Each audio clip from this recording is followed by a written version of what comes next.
ये हिंदुस्तान से किसी ने मुझसे पूछा है, उन्होंने कहा जी कि आपके हजर अस्वद में और हमारे शिवलिंग में कोई फ़र्क नहीं है, मतलब हम उसकी पूजा करते हैं, हमारे लिए वो मुक़द्दस है, तो आप भी अपने हजर अस्वद की पूजा करते हैं। तो लिहाजा हमारे यहाँ दोनों की तक़दीस का एक ही माना है, ये दुनिया का सबसे बड़ा झूठ है, झूठ है, झूठ है। इसका एक जवाब मैं आपकी खिदमत में अर्ज़ करता हूँ। सबसे पहले तो हजर अस्वद के बारे में हमारा अक़ीदा क्या है, ज़रा ये सुन लीजिए। हजर अस्वद जन्नत से आया हुआ एक पत्थर है।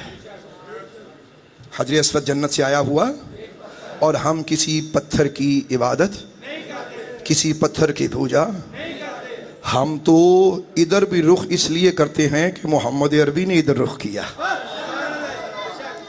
तो लिहाजा आपका ये कहना है कि ये इसमें और उसमें कोई फ़र्क नहीं है, कई फ़र्क हैं। उनमें से पहला फ़र्क जो मैं आपको गिनवाने लगा हूँ, अभी तो मैं बताऊंगा कि शिवलिंग है क्या, आप मुंह छुपाने के काबिल नहीं रहेंगे जनाब। सुनिए, फिर आज सुनिए। सबसे पहली बात तो जो आपकी खिदमत में अर्ज़ करना चाहता हूँ, हजर अस्वद ये जन्नत से आया है, हमारे नज़दीक ये मुक़द्दस है, लेकिन मुक़द्दस इतना कि हमारे फ़ारूक़ आज़म फरमाया करते थे, ऐ पत्थर मैं तुझे कभी न चूमता अगर मोहम्मद न चूमते। हमारे नज़दीक उसे चूमा भी इसलिए जाता है कि सरकार मदीना ने उसे चूमा, हम उसकी इबादत नहीं करते। हमारे नज़दीक उसकी एक तक़दीस है, उसको हाथ लगाने से हमारे गुनाह माफ़ होते हैं, ये हमारे मज़हब में है, हमारे दीन में है अनफ़। और कुछ इसके फ़ज़ाइल हैं हजर अस्वद के। लेकिन ये जो आप शिवलिंग जिसको आप कहते हैं जी कि ये आपके हजर अस्वद की तरह है, तो ये आप लोगों की आंखों में मट्टी न डालें। आपने पूछा तो ज़रा हौसले से सुन तो लें यार, दुनिया में इतना नादान कोई नहीं होगा जितनी ये नादान कौम है। ये शिवलिंग जिसकी ये पूजा करते हैं, ये इनके भगवान की शर्मगाह है, जिस पे ये दूध डालते हैं, पानी डालते हैं ताकि ये ठंडा रहे। अब इसकी भी एक स्टोरी है जो इन्होंने लिखी है, हमारे नज़दीक तो ये सारी फेक कहानी है। जो आप कहानियाँ बताते हैं हिंदू मज़हब में या हिंदू धर्म में, मैं वो ज़रा इसकी आपकी खिदमत में या अपने मुसलमान भाइयों और उन हिंदुओं के सामने भी कि जो इसको कहते जी ये हजर अस्वद की तरह, ज़रा सुन लीजिए जनाब आली। तो ये आपके भगवान की शर्मगाह है, और यहाँ तक कि मामला ख़त्म नहीं होता, बल्कि ये शर्मगाह इनके भगवान की बीवी या इनके देवता की जो बीवी है पार्वती, उसकी शर्मगाह में पैवस्त शर्मगाह है ये, नऊज़ु बिल्लाह अस्तग़फिरुल्लाह। यानी मर्द की शर्मगाह, औरत की शर्मगाह में इसकी बाकायदा मूर्ति बनाकर, इसका बुत बनाकर इसकी पूजा की जाती है। ज़रा गौर कीजिएगा कि शर्मगाह की पूजा करने वाले आज मोहम्मद अरबी की अखलाक पे गुफ्तगू करने की कोशिश कर रहे हैं। अल्लाह की शान है यार, अल्लाह की शान है यार। यानी जो अपने भगवान की और अपनी भगवानी, हालांकि ये लफ्ज़ उनकी केमिस्ट्री में नहीं है, मैं बोल रहा हूँ, अपने देवता और देवी उनकी नंगी शर्मगाहों की तस्वीरें उसको बुत की सूरत में लगाकर, तस्वीर तो नहीं है तो बुत बना हुआ है, और इसकी पूजा करते हैं। और हमें ये बताते हैं कि जी आप अपने अखलाक का जायज़ा लें। मोहम्मद अरबी करीम के अखलाक तो फिर क्या कहने, ये तो हमारा मौजू अलग है। तो अगर हुजूर के अखलाक को आपने देखना हो तो सिर्फ हज़रत अली को देखो।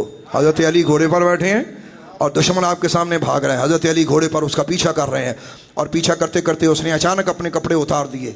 हज़रत अली ने अपने दुश्मन को छोड़ दिया, उसका नंगे वजूद को देखकर अली ने अपनी आंख फेर ली, ये अली है, नबी नहीं है। मोहम्मद अरबी का तरबियत याफ्ता हुजूर के मेरे आका करीम अलैहिस्सलाम के भाई हज़रत अली और हम मुसलमानों के आका मौला हज़रत मुश्किल कुशा अली अल मुर्तज़ा, आपकी इज़्ज़त और आपकी खैरत का कहना क्या था, आपकी शर्म व हया का कहना क्या था। दुश्मन ने कपड़े उतार दिए, हज़रत अली ने उसका पीछे छोड़ दिया। जिसके ग़ुलामों की शर्म व हया का ये आलम है, तो जिससे सीखी है उनकी शर्म का आलम क्या होगा। और ये जो आपकी स्टोरी है, ये शिवलिंग, ज़रा सुने जी ज़रा। असल ये स्टोरी हिंदुओं के धर्म में बहुत लंबी चौड़ी इसकी कहानी है, और हैरत की बात यह है कि अपने इस भगवान की मूर्ति ये नहीं बनाते, मतलब उसकी असल मूर्ति की पूजा नहीं की जाती, बल्कि भगवान और भगवान की बीवी की ये नंगी शर्मगाह का जो बुत बना हुआ है, तो इसकी पूजा करते।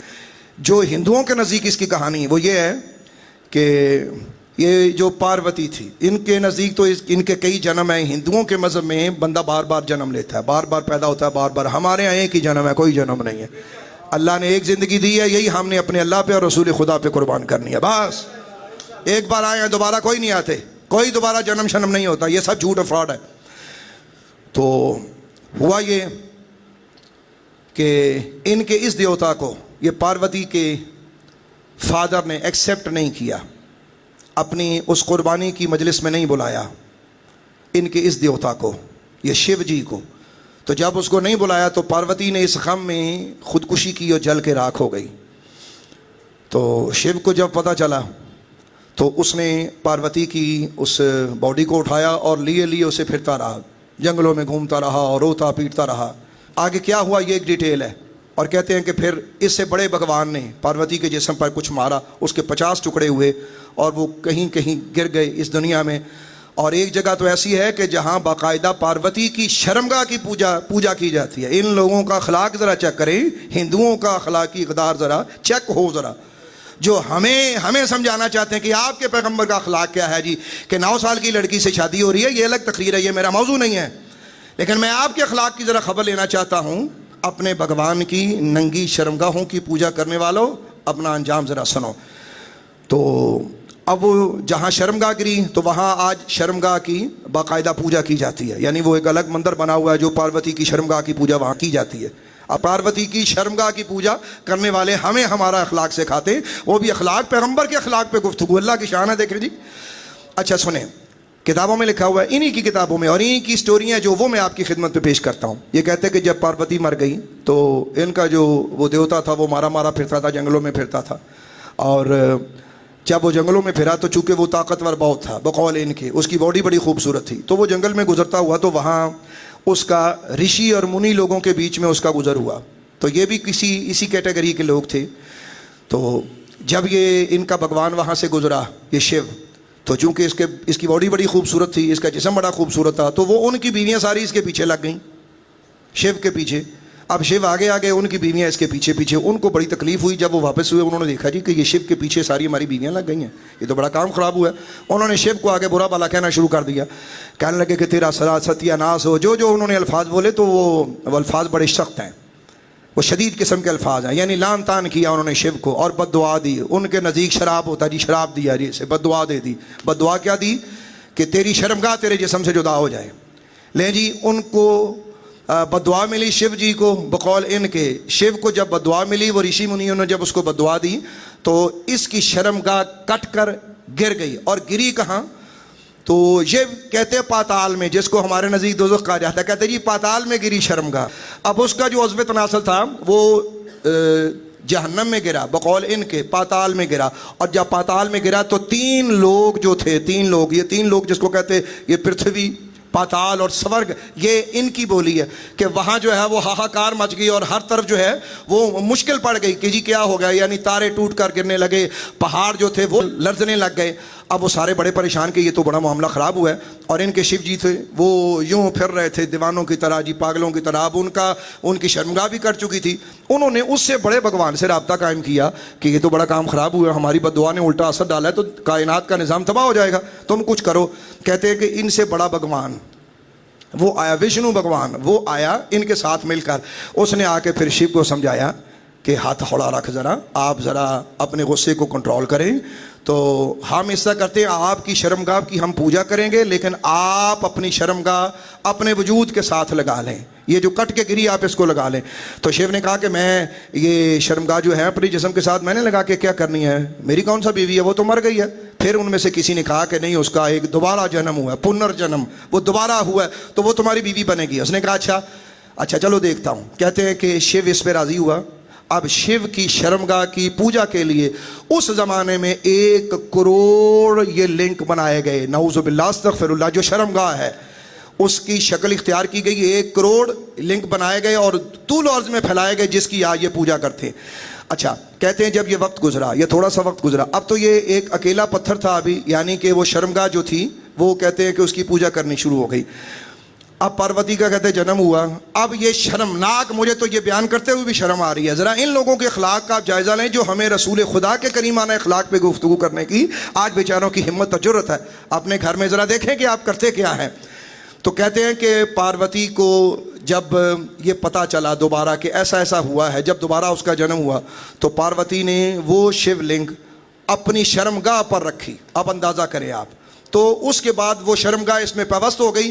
तो फिर शिव जी, उनका गुस्सा ख़त्म हो गया। शिव जी का जब गुस्सा ख़त्म हुआ तो कहते हैं कि सारी दुनिया जो थी वो अपने आप, फिर हर चीज़ ठीक हो गई, माहौल ठीक हो गया। ये एक वो स्टोरी है जो हिंदू ही बताते हैं, ये हमारा इनके बारे में कोई तजर्बा नहीं है। मैं सिर्फ यहाँ एक सवाल कहना चाहता हूँ आपसे कि अल्लाह के बंदो, खुदा के बंदो, आप मुसलमानों से मैं मुखातब हूँ कि आप उन लोगों की बातों पर ज़रा तवज्जो करें कि हमारे हुजूर के अखलाक पर वो लोग गुफ्तगू कर रहे हैं कि जो अपने देवता और अपनी देवी की नंगी शर्मगाह का बुत बनाकर उसकी पूजा करते हैं। आप इनके मंदिरों को देखिए, आजकल तस्वीरें भी मिलती हैं। यकीन करें कि नंगी देवताओं, नंगे और नंगी देवी और देवताओं की तस्वीरें हैं। तो जो पूजा करते हैं शर्मगाह की पूजा, शर्मगाह के पुजारी, अल्लाह की शान देख ले कि अल्लाह के पुजारियों को आज दीन सिखाते हैं। अल्लाह अकबर, खुदा की शान ये देखिए। शर्मगाह की पूजा करने वालों, नंगी शर्मगाहों की पूजा करने वालों, और दुनिया में इतना बदतरीन इंसान कोई नहीं होता अपने भगवान और अपनी भगवानी यानी अपने देवी और देवता की नंगी शर्मगाह और नाउज़ बिल्लाह मर्द की शर्मगाह औरत की शर्मगाह में पेवस्त है और उसे रखकर पूजा की जा रही है। और नंगी शर्मगाहों की पूजा करने वालों, हमारे आका के अखलाक करीमान पर गुफ्तगू करने वालों, ये तुम जिंदगी में किसी और को दिखाओ, हमें समझ आए कि जिनका अखलाक इतना गिर चुका हो उनकी ज़ुबानों को कोई लगाम नहीं होती। क्योंकि जो नंगी पूजा करने वाले हों उनका दीन इसी तरह का होता है, उनके आगे किसी की कोई इज्जत नहीं होती। और हमारे आका करीम अलैहिस्सलाम के, हमारे रसूल के तरबियत याफ्ता एक हस्ती का जिक्र करके मैं अपनी बात को ख़त्म करता हूँ। और बड़े हौसले से और हिल्म से मैंने इन बातों को किया। और अगर मैं अपने जज्बात में करता तो यहाँ मैं ईंट की ईंट बजा देता, लेकिन मैंने आपको मोहब्बत और प्यार से, ये मोहब्बत से ये बातें समझाई हैं। ज़रा सुनिएगा, ये इनका धर्म है भाईजान कि जो शर्मगाह की पूजा करने वाले, बाकी वो तो पुरानी बात होगी है कि गाँव मूत्र पीने वाले, वो तो ज्यादा मशहूर है जी। पे गाय का पेशाब पीने वाले, तो भाईजान जिसने गाय का पेशाब पीना है, जिसने अपने देवी देवताओं की नंगी तस्वीरों की पूजा करनी है, जिसने नंगा शर्मगाह और नंगी शर्मगाह बनाकर उनकी पूजा करनी है, हो सकता है आपको मेरे मुंह से ये बातें अच्छी ना लग रही हो, लेकिन हमारा सीना उस वक्त चिर जाता है जब हमारे आका की अजमत पे कोई बात करता है। हज़रत उस्मान गनी, सुनिएगा, शर्म हया, शर्म हया, हुजूर की शर्म हया तो बड़ी दूर की बात है जो तुम्हें समझ में ना आएगी। हज़रत उस्मान गनी सरकार ने सारी ज़िंदगी कभी अपना दायां हाथ अपनी शर्मगाह को ना लगाया। किसी ने पूछा, उस्मान मैंने तुम्हारे बारे में सुना है कि तुम कहते हो या मैं अपना हाथ कभी अपनी शर्मगाह की तरफ नहीं लेकर गया, इसकी वजह क्या? हज़रत उस्मान फरमाते हैं, जब से ये हाथ मोहम्मद के हाथों को लगा है उस्मान को शर्म आती है कि उस हाथ को अपनी शर्मगाह से लगाए। ये गुलामों का आलम ये है, जब हुजूर के गुलामों की शर्म और हया का ये आलम है तो जिसने उन्हें हया सिखाई होगी उसकी अपनी शर्म और हया का आलम क्या होगा।